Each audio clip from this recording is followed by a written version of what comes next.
আলোচনা প্রসঙ্গে স্পেন্সারদা বললেন, শয়তান না থাকলেও তো চলতো।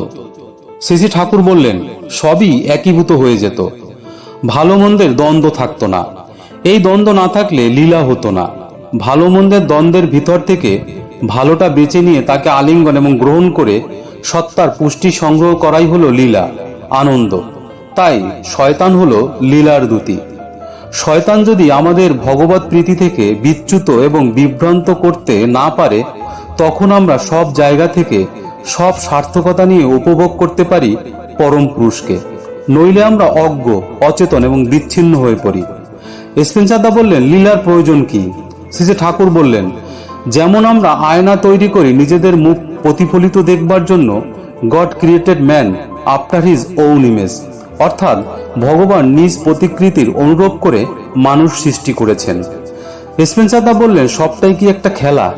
শ্রী ঠাকুর বললেন, খেলা তার কাছে যার কাছে দ্বন্দ্ব চুকে গেছে, শয়তানের পর্দা খসে গেছে।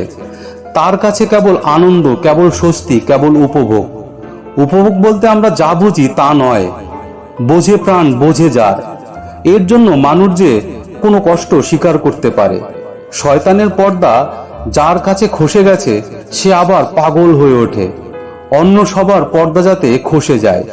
কেউ অযথা কষ্ট পায়, উপভোগ থেকে বঞ্চিত হয়, তা তার ভালো লাগে না। শয়তানের কবল থেকে মন্দকে খেলা বলে প্রশ্রয় দেওয়া কিন্তু ভাবের ঘরে চুরি ছাড়া আর কিছুই নয়। স্পেন্সারদা বললেন, ভগবানের দান তো শয়তানের দান থেকে বড়। শ্রী ঠাকুর বললেন, শয়তান দেয় অন্ধকার, অজ্ঞতা, জীবন এবং আনন্দের প্রতি বিশ্বাসঘাতকতা, আর ভগবান দেন জীবন, ভালোবাসা, জ্ঞান ও আনন্দ।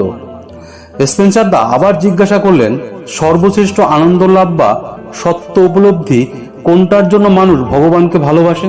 শ্রী ঠাকুর বললেন, কিছু পাওয়ার জন্য নয়, লাভ him to love him alone.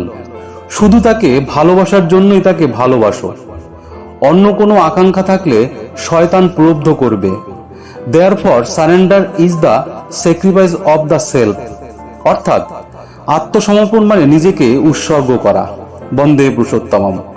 ভিডিওটি ভালো লাগলে অবশ্যই চ্যানেলটি সাবস্ক্রাইব করতে ভুলবেন না। আর আমাদের নতুন নতুন ভিডিও নোটিফিকেশন পেতে বেল আইকনটি কিন্তু অবশ্যই অ্যাক্টিভ করে রাখবেন। আর কমেন্টে আপনাদের মতামত অবশ্যই জানাবেন।